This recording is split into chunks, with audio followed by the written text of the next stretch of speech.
Dear student, আজকের ক্লাসে আমরা ডিজাইন অফ স্ট্রাকচার চ্যাপ্টার 10 অর্থাৎ টি-বিম ডিজাইন সম্পর্কে জানব। শুরুতে দেখে নেওয়া যাক এই চ্যাপ্টারে কি কি থাকছে। প্রথমে আমরা জানবো টি-বিমটা অ্যাকচুয়ালি কি, এটা সম্পর্কে জানবো। টি-বিমের ফ্লেঞ্জের বিস্তার নির্ণয়ের কিছু ফর্মুলা বা সিস্টেম আছে, এগুলো সম্পর্কে জানবো। টি-বিমের ওয়েবের প্রস্থ এবং গভীরতার অনুপাত রয়েছে। টি-বিম এবং আয়তাকার বিমের মধ্যে যে পার্থক্য এটা জানবো। শেয়ার ফোর্সের সাপেক্ষে সাধারণভাবে বিস্তারিত টি-বিমের গভীরতা নির্ণয় এবং ডাব্লিউএসডি পদ্ধতিতে টি-বিম ডিজাইন করব। এই মোটামুটি এগুলা থাকবে আজকের চ্যাপ্টারে। শুরুতে জেনে নেওয়া যাক টি-বিম সম্পর্কে। টি-বিমটা অ্যাকচুয়ালি তেমন কিছুই না। যখন কোনো একটা আয়তাকার বিম এবং এই বিমের উপর অবস্থিত স্ল্যাব দুটাকে একসাথে কাস্টিং করা হয়, তখন এটাকে টি-বিম বলা হয়। যখন স্ল্যাব এবং বিম মনোলিথিক্যালি কাস্টিং করা হয়, তখন ওই বিমটাকে বলা হয় টি-বিম। জাস্ট এটাই, আর কিছু না। টি-বিমের দুইটা অংশ থাকে। টি-বিম যদি একটু দেখি আমরা, এই যে উপরের অংশটা, উপরে স্ল্যাব থাকলে এইভাবে টি-বিম, এটা হচ্ছে একটা টি-বিম। টি-বিমের দুইটা অংশ থাকে। উপরের অংশটাকে বলা হয় ফ্লেঞ্জ, এই অংশটাকে বলা হয় ফ্লেঞ্জ, এবং নিচের যে অংশটা, এই অংশটাকে বলা হয় ওয়েব। আয়তাকার বিমের তুলনায় টি-বিমের কিছু সুবিধা আছে। সুবিধাগুলো হচ্ছে, যেমন টি-বিমের ক্ষেত্রে বিমের ডেপথ কম দেওয়া লাগে। তো বিমের ডেপথ কম দিলে কক্ষের উচ্চতা বেশি পাওয়া যায়, যার ফলে কি হয়, যার ফলে কক্ষের সৌন্দর্য বৃদ্ধি পায়, আলো বাতাস বেশি পায়, এইগুলোই আর কি। আর স্ল্যাব বিম একসাথে ব্যবহার করা যায় বিধায় খরচ কম লাগে, দুইটা একসাথে কাস্টিং করা হয়, আলাদা আলাদা এর প্রয়োজন হয় না, এই মোটামুটি আর কি। তো টি-বিমের ফ্লেঞ্জের বিস্তার নির্ণয়টা দেখবো। এখানে কিছু বেসিক জিনিস দেওয়া আছে, এগুলো থেকে একটা টি-বিমের ফ্লেঞ্জের বিস্তার নির্ণয় করতে হবে। দেখি তাহলে কীভাবে আমরা একটা টি-বিমের ফ্লেঞ্জের বিস্তার নির্ণয় করতে পারি। প্রথমত যেটা দেওয়া আছে, একটা টি-বিমের স্প্যান দৈর্ঘ্য দিয়ে আছে 6 মিটার, অর্থাৎ এটা হচ্ছে বড় এল, এটা 6 মিটার। স্ল্যাবের প্রস্থ বা স্ল্যাব থিকনেস টি দেওয়া আছে 15 সেন্টিমিটার। ওয়েবের প্রস্থ বি প্রাইম, এটা দেওয়া আছে 30 সেন্টিমিটার। আর বিমের কেন্দ্র হতে কেন্দ্র পর্যন্ত দূরত্ব যেটা, এটাকেও বলা হয় ছোট এল দিয়ে প্রকাশ করা হয়, সেটা হলো 3 মিটার। তো ফ্লেঞ্জের বিস্তার নির্ণয়ের সাধারণত তিনটে ফর্মুলা এখানে ব্যবহার করা হয়। তিনটার ভিতর যেটা মিনিমাম, ওইটা হবে ফ্লেঞ্জের বিস্তার। এক নম্বরটা হচ্ছে ফ্লেঞ্জের বিস্তার বি ইজ ইকুয়াল টু হবে L/4। এলটা হচ্ছে মোট দৈর্ঘ্য 6 মিটার, 6 × 100/4, এটা করলে আসবে 150 সেন্টিমিটার। 2 নম্বরটা হবে বি ইজ ইকুয়াল টু ছোট এল, অর্থাৎ দুইটা বিমের কেন্দ্র হতে কেন্দ্র পর্যন্ত দূরত্ব। তো এটা হলো 3 মিটার, দ্যাট মিন্স 300 সেন্টিমিটার। এরপর 3 নম্বর যেটা, 3 নম্বরটা হবে B is equal to 16t plus B prime. 16 into টিটা, টি হচ্ছে slab thickness 15 plus B prime হলো 30। এটাকে ক্যালকুলেশন করলে আসে 270 সেন্টিমিটার। এই তিনটা হলো ফর্মুলা। তিনটা দিয়ে আমরা দেখলাম যে এই তিনটার ভিতর সবচেয়ে ছোট হচ্ছে 150 সেন্টিমিটার। অতএব আমরা বলতে পারি ফ্লেঞ্জের বিস্তার 150 সেন্টিমিটার। এই ছিল ফ্লেঞ্জের বিস্তার নির্ণয়। এই তিনটে ফর্মুলার সাহায্যে টি-বিমের ফ্লেঞ্জের বিস্তার নির্ণয় করা হয়, এবং এখান থেকে যেটা সব থেকে ছোট সেটাকেই ফ্লেঞ্জের বিস্তার হিসেবে ধরে নেওয়া হয়। এরপর সে টি-বিমের ওয়েবের প্রস্থ এবং গভীরতার অনুপাত। টি-বিমের ওয়েব যে অংশটা, ওয়েব অংশটা হচ্ছে এ, নিচের অংশটা হলো ওয়েব। ওয়েবের প্রস্থকে বি প্রাইম দিয়ে প্রকাশ করা হয়, আর গভীরতাটাকে যদি ডি দিয়ে প্রকাশ করা হয়, সেক্ষেত্রে এই যে অংশটা ওয়েবের প্রস্থ এবং গভীরতা, অর্থাৎ বি প্রাইম এবং ডি, ওয়েবের প্রস্থ ও গভীরতার অনুপাত সাধারণত 1/2 থেকে 1/3 ভিতর থাকে। অর্থাৎ ওয়েবের প্রস্থ B prime by D is equal to সাধারণত 1/2 থেকে 1/3 ভিতর হয়ে থাকে। আর এছাড়াও টি-বিমের গভীরতা সাধারণভাবে বিস্তারিত বিমের ক্ষেত্রে, টি-বিমের গভীরতা সাধারণত হয়ে থাকে যে সাধারণভাবে বিস্তারিত বিমের ক্ষেত্রে স্প্যান দৈর্ঘ্যের, অর্থাৎ সাধারণভাবে এর গভীরতা ডি হয়ে থাকে সাধারণ বিস্তারিত বিমের ক্ষেত্রে L/12 থেকে L/15। এর স্প্যান লেন্থের 12 ভাগের থেকে 15 ভাগ পর্যন্ত হয়ে থাকে। এটা হচ্ছে সাধারণভাবে বিস্তারিত বিমের ক্ষেত্রে। আর এটা যদি অবিচ্ছিন্ন বিম হয়, অবিচ্ছিন্ন বিমের ক্ষেত্রে একটু ডিফারেন্ট। তো এই হচ্ছে প্রস্থ ওয়েবের গভীরতা। এবার আরসিসি আয়তাকার বিম এবং টি বিমের মধ্যে পার্থক্য। বেসিক ডিফারেন্সটা হচ্ছে এটা, যে বিম যখন আলাদা ঢালাই করা হচ্ছে তখন ওটাকে বলতেছে আয়তাকার বিম, এবং যখন বিম স্ল্যাব একসাথে ঢালাই করা হচ্ছে তখন তাকে বলতেছি টি বিম। এই তো, এই বিম স্ল্যাব বাদে ডিজাইন করা হলে গভীরতা বেশি হয়, আর একই সাথে ডিজাইন করলে গভীরতা কম লাগে। আর আয়তাকার বিমের ক্ষেত্রে যেটা হয়, প্রস্থকে গভীরতার 1/2 থেকে 3/4 মধ্যে রাখা হয়, আর এখানে প্রস্থ গভীরতা অনুপাত 1/3 থেকে 1/2 মধ্যে হয়। আরও যে সুবিধাগুলো আমরা দেখে আসছিলাম টি বিমের ক্ষেত্রে, যে কক্ষের উচ্চতা বেশি পাওয়া যায়, আলো বাতাস বেশি পাওয়া যায়, মোটামুটি এইগুলাই হলো টি বিম ও আয়তাকার বিমের পার্থক্য। শেয়ার ফোর্সের সাপেক্ষে সাধারণ বিস্তারিত টি বিমের গভীরতা এবং প্রস্থ নির্ণয়। শেয়ার ফোর্সের সাপেক্ষে যদি নির্ণয় করতে হয়, সেক্ষেত্রে একটা ফর্মুলা আসে, V is equal two V/BT। এক্ষেত্রে ছোটো বিটা হচ্ছে, এটাকে অনেক সময় বলা হয় বি অ্যালোয়েবল, বা এটা হচ্ছে অনুমোদনযোগ্য শেয়ার প্রেরণ, অ্যালোয়েবল শেয়ার স্ট্রেস। বি প্রাইমটা হচ্ছে ওয়েবের প্রস্থ, ডিটা হচ্ছে ওয়েবের গভীরতা, কার্যকরী গভীরতা, এবং বড় বিটা মোট শেয়ার। তো এই অ্যালোয়েবল শেয়ার ফোর্স এবং টোটাল শেয়ার ফোর্স থেকে, এই ফর্মুলা থেকেও সাধারণ বিস্তারিত টি বিমের গভীরতা নির্ণয় করা হয়। টি বিম ডিজাইনের ধাপসমূহ একই, অর্থাৎ যেভাবে আয়তাকার বিম ডিজাইন করা হয় ধাপগুলো টোটালি সেম। শুধুমাত্র টি বিমের ক্ষেত্রে সেলফ ওয়েট নির্ণয়টা একটু ডিফারেন্ট, সেটা আমরা অঙ্ক করতে করতে ধাপগুলো দেখে নিব। শুরুতে যে অঙ্কটা থাকছে, একটি সাধারণভাবে বিস্তারিত টি বিমের দৈর্ঘ্য 6 মিটার, পাশের টি বিমের দূরত্ব 4 মিটার কেন্দ্র হতে কেন্দ্র। এখানে কেন্দ্র হতে কেন্দ্রের যে দূরত্বটা, এটাই সাধারণত স্প্যান লেন্থ হিসেবে বিবেচনা করা হয়ে থাকে। আমাদেরকে নির্ণয় করতে হবে বিমটির প্রস্থচ্ছেদের আকারও লোহার পরিমাণ।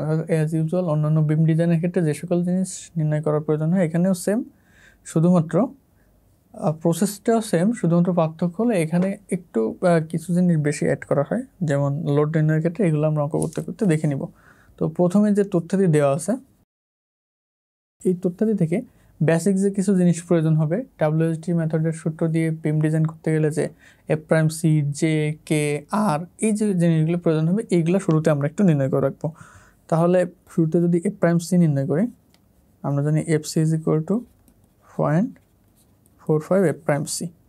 তো এখানে FC এর মান দেওয়া আছে 90, দ্যাট মিনস F', C হবে 90/0.45। এটাকে ক্যালকুলেশন করলে আসবে 200 kg/cm²। তারপরে FS দেওয়া আছে 1400। আর দুটো জিনিস আমাদেরকে নির্ণয় করতে হবে, সেটা হচ্ছে ভি অ্যালোয়েবল। তো ভি অ্যালোয়েবলের ফর্মুলাটা হচ্ছে সাধারণ বিস্তারিত টি বিমের ক্ষেত্রে ভি অ্যালোয়েবল আছে 1.33√F', C। এটা হচ্ছে allowable share force, 1.33√F', C এর ভ্যালুটা আমরা নির্ণয় করেছি 200। এটাকে ক্যালকুলেশন করলে ভি অ্যালোয়েবল আসবে 18.8 kg/cm²। এই ছিল বেসিক কিছু জিনিস। এখন আমরা স্টেপ বাই স্টেপ নির্ণয় করব। তো স্টেপ 1 যেটা, সেটা হলো ডিজাইন লোড নির্ণয়। তো টি বিমের ডিজাইন লোড নির্ণয়ের ক্ষেত্রে এখানে টি বিমটা যেহেতু বিম এবং স্ল্যাব একই সাথে কাস্টিং করা হয়, তো সেক্ষেত্রে বিমের উপর স্ল্যাবের লোড আসবে, স্ল্যাবের লোড কনসিডার করতে হবে, বিমের সেলফ ওয়েট কনসিডার করতে হবে। বিমের ভিতরে আবার থাকছে দুইটা অংশ, একটা হচ্ছে ফ্লেঞ্জ, একটা হচ্ছে ওয়েব। তো স্ল্যাবের নিজস্ব ওজনের ক্ষেত্রে এই স্ল্যাবের উপর আবার একটা জলসাদ দেওয়া থাকে। এই যে এখানে যেমন বলছে আরসিসি ছাদের পুত্র 12 সেন্টিমিটার, আরেকটা বলছে জলসাদের পুত্র হচ্ছে 7.5 সেন্টিমিটার। তাহলে আসতেছে ডিজাইন লোড নির্ণয়। তো ডিজাইন লোড নির্ণয়ের ক্ষেত্রে প্রথমে থাকবে স্ল্যাবের নিজস্ব ওজন। স্ল্যাবের নিজস্ব ওজন যেটা হবে, সেটা হলো স্ল্যাবের পুরুত্ব আর এই যে টি বিমের পাশের টি বিমের কেন্দ্র হতে কেন্দ্রের দূরত্ব বলছিলাম, যে এটাই সাধারণত এখানে একটা হিসেবে ধরা হবে, স্প্যান লেন্থ হিসেবে ধরা হবে। তো সেক্ষেত্রে স্ল্যাবের থিকনেস হচ্ছে 12 সেন্টিমিটার, এটাকে মিটার নিলে 0.12 মিটার। এরপর আসতেছে স্ল্যাবের দূরত্ব, এই যে লেন্থ যেটা স্প্যান লেন্থ হচ্ছে 4 মিটার, ইন্টু কংক্রিটের ইউনিট রেট হলো 2400 kg/m³। তাহলে 2400 দিয়ে গুণ করলে, এটা ক্যালকুলেশন করলে আসবে 1152, এবং এটা আসবে kg/m। এখানে আমরা দুইটা প্যারামিটার দিয়ে গুণ করছি, একটা হচ্ছে থিকনেস, একটা হচ্ছে লেন্থ। আর তাহলে প্রস্থটা বাকি থাকছে, এটা হচ্ছে kg/m। এটা হচ্ছে স্ল্যাবের নিজস্ব ওজন। একইভাবে স্ল্যাবের উপর যদি স্ল্যাবের মতো আরেকটা স্তর থাকে, এটা জলসাদ সাধারণত, তো সেই জলসাদের একটা সেলফ ওয়েট থাকবে। তাহলে এটা হচ্ছে জলছাদের যে ওজনটা হবে, জলছাদের থিকনেস হচ্ছে 7.5 সেন্টিমিটার। তো এটাকে মিটার করলে 0.075, লেন্থ 4 মিটার। এবং জলছাদ সাধারণত চুন সুড়কি ব্যবহার করা থাকে। তো জলছাদের ইউনিট ওয়েটটা হচ্ছে ওই ম্যাটেরিয়ালসের ইউনিট ওয়েটটা হয় 1920 কেজি পার মিটার কিউব। এটা ক্যালকুলেশন করলে আসবে 576 কেজি পার মিটার। এরপর আসে লাইভ লোড। লাইভ লোডের বিষয়ে বলা আছে, লাইভ লোড হচ্ছে 450 কেজি পার মিটার স্কোয়ার। এখানে সেন্টিমিটার না, এটা হবে কেজি পার মিটার স্কোয়ার। তাহলে লাইভ লোডটা হবে 450 kg per meter square. 450 into length হলো 4 মিটার, এটা দিয়ে গুণ করলে 1800 কেজি পার মিটার থাকবে। তো এই ছিল হচ্ছে মোট লোড। তাহলে এই তিনটাকে যোগ করলে মোট লোড আসতেছে 3528 কেজি পার মিটার। তো এই সবগুলো ছিল ফ্লেঞ্জ সম্পর্কিত। এখন ওয়েবের একটা নিজস্ব ওজন আছে। তো এই ওয়েবের সেলফ ওয়েটটা ধরা হয় এই যে স্ল্যাবের বা ফ্লেঞ্জের যে মোট লোড থাকতেছে এর 10%। ওয়েবের নিজস্ব ওজন, ওয়েবের নিজস্ব ওজনটা ধরা হয় সাধারণত 10% অফ এই লোড। তাহলে এই লোডের 10% করলে 352.8 কেজি পার মিটার। তো এই দুইটাকে অ্যাড করলে, এই দুইটাকে যদি যোগ করি তাহলে ডব্লিউ আসতেছে 3880 কেজি পার মিটার। ওকে, এই ছিল হচ্ছে সেলফ ওয়েট নির্ণয়। তো টিবিএমের ক্ষেত্রে এই যে ডিজাইন লোড নির্ণয়ের প্রসেসটা একটু বড়। ফার্স্ট ডিজাইন লোড নির্ণয় করতে পারলে পরবর্তী স্টেপগুলো সহজ। ডিজাইন লোড পেয়ে গেলাম। স্টেপ 2তে আসবে সর্বোচ্চ শেয়ার ফোর্স। তাহলে ম্যাক্সিমাম শেয়ার ফোর্স ভি সমান আমরা জানি WL/2। ডব্লিউ যেটা এমনটা পেয়েছে 3880.8 ইন্টু এল। তো শেয়ারের ক্ষেত্রে এল যেটা হবে এটা হচ্ছে টিবিএমের দৈর্ঘ্য, এল হচ্ছে 6 WL/2।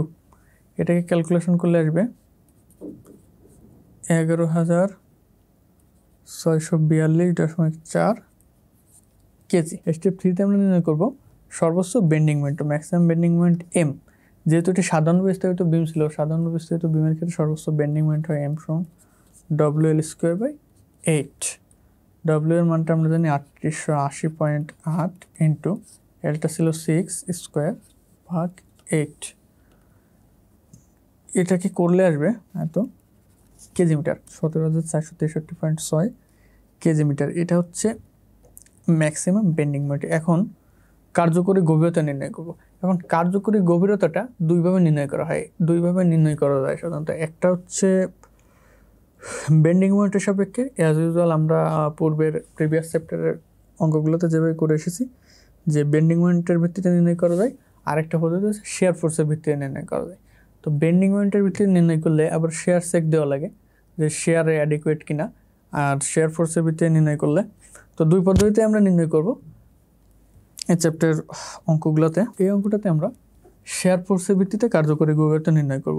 তো শেয়ার পীড়নের ভিত্তিতে গভীরতার ক্ষেত্রে আমরা জানি যে ভি, ছোট ভি ইজ ইকুয়াল টু বড় ভি/বিটি।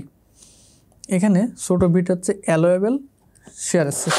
অ্যালোয়েবল শেয়ার স্ট্রেস নির্ণয়ের ক্ষেত্রে শুরুতে আমরা বের করে রাখছিলাম ভি অ্যালোয়েবল ছিল এই যে 18.8 কেজি পার সেন্টিমিটার স্কোয়ার। তাহলে এটা হচ্ছে 18.8 ইজ ইকুয়াল টু বড় বি, যেটা ম্যাক্সিমাম শেয়ার ফোর্স আমরা পেয়েছি 11,642.4 বাই বিডি। এখন বিডি এর ক্ষেত্রে যে বি ইজ ইকুয়াল টু ডি/2 রেশিও, এটা আমরা ইউজ করতে পারি, অথবা বি এর একটা মান অ্যাপ্রক্সিমেট ধরে নিতে পারি। বি সমান ডি/2 ব্যবহার করি, তাহলে ডি/2 ইন্টু ডি। তো এখান থেকে ডি স্কোয়ার হচ্ছে সিম্পল ক্যালকুলেশন। এটা ক্যালকুলেশন করলে ডি আসে 35.2। তো এটাকে রাউন্ড অফ করে 35.5 সেন্টিমিটার করে নেওয়া যায়। তো ডি হচ্ছে 35.5 সেন্টিমিটার। আর এর সাথে যদি আমরা 5.5 সেন্টিমিটার বা 6.5 সেন্টিমিটার কাভারিং অ্যাড করি তাহলে মোট গভীরতা পেয়ে যাবো। তাহলে প্লাস লেফট কাভারিং 6.5 দিয়ে দিই মিলানোর সুবিধাতে, 6.5 সেন্টিমিটার। কাভারিং 6.5 সেন্টিমিটার আসলে মোট গভীরতা আসবে 35.5 প্লাস 6.5, এটা করলে আসবে 42 সেন্টিমিটার।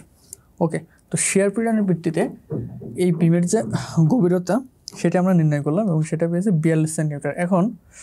এখন কাজ হলো সেক দিতে হবে। আমরা যে ওয়েবের নিজস্ব ওজন ধরে নিয়েছিলাম 10%, কারণ ওয়েবের ওজনটা সাইজটা যদি এমন হয় সেক্ষেত্রে ওয়েবের ওজন ঠিক আছে কিনা, ওয়েবের ওজন ধরে নেওয়াটা ঠিক আছে কিনা এটা সর্বপ্রথম সেক দিতে হবে। তাহলে এটা সেক দেওয়ার ক্ষেত্রে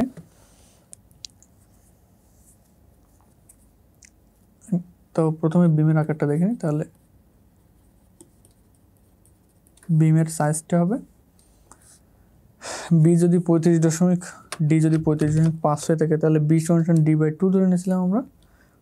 35.5/2 এটা হবে 17.75। তো 17.75 সেন্টিমিটার ইন্টু টোটাল গভীরতা হচ্ছে 42 সেন্টিমিটার। ওকে, তো এখন ওয়েবের নিজস্ব ওজন, তাহলে ওয়েবের ওজন, তো ওয়েবের ওজন হলো বিমের সাইজ বি হলো 17.75 ইন্টু ডি হলো এই 42 সেন্টিমিটার থেকে মাইনাস করতে হবে ফ্লেঞ্জের যে পুরুত্ব বা স্ল্যাবের পুরুত্ব যেটা, ওটা আরসিসি ছাদের পুরুত্ব হচ্ছে 12 সেন্টিমিটার। তাহলে 42 সেন্টিমিটার থেকে মাইনাস করব 12 সেন্টিমিটার। ওকে, তো সব দুইটা ভ্যালু যেহেতু সেন্টিমিটারে, এটাকে 100 দিয়ে ভাগ করে মিটারে নিয়ে নেব আর কংক্রিটের ইউনিট 2400 দিয়ে গুণ দিব।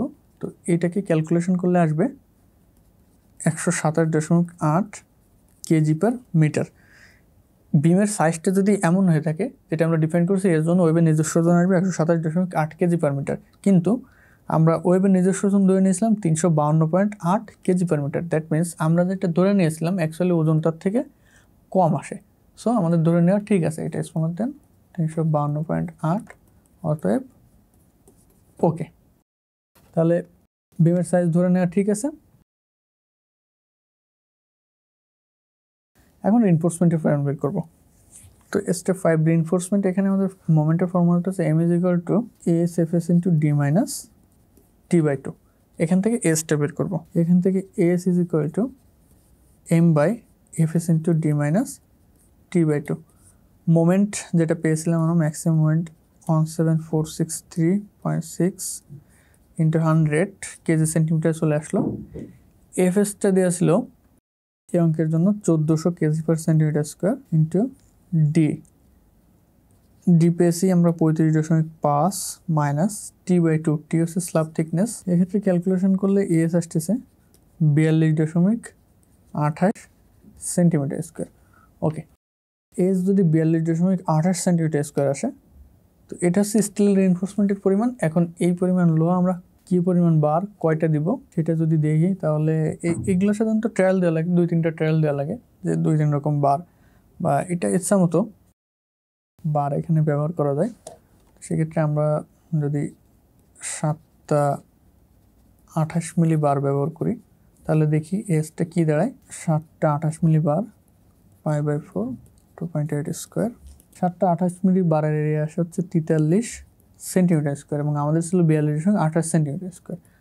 তার মানে এটা খুবই ইকোনমিক হয় 7টা 28 নম্বর বার ব্যবহার করলে। আমরা এছাড়াও অন্য অন্য বার সাইজ যেমন 8টা বা 10টা 8টা 25 মিলি বার, 10টা 20 মিলি বার, এইভাবে ট্রায়াল দিয়ে দেখতে পারি যে কোনটা সবথেকে বেশি ইকোনমিক হয়। তবে এখানে ইকোনমিক কনসিডারেশনের থেকে প্রায়োরিটি পাবে হচ্ছে সেফটি কনসিডারেশন। কোনোভাবেই যে পরিমাণ রিইনফোর্সমেন্ট প্রোভাইড করবো এটা এই যে 42.28 থেকে কম হতে পারবে না।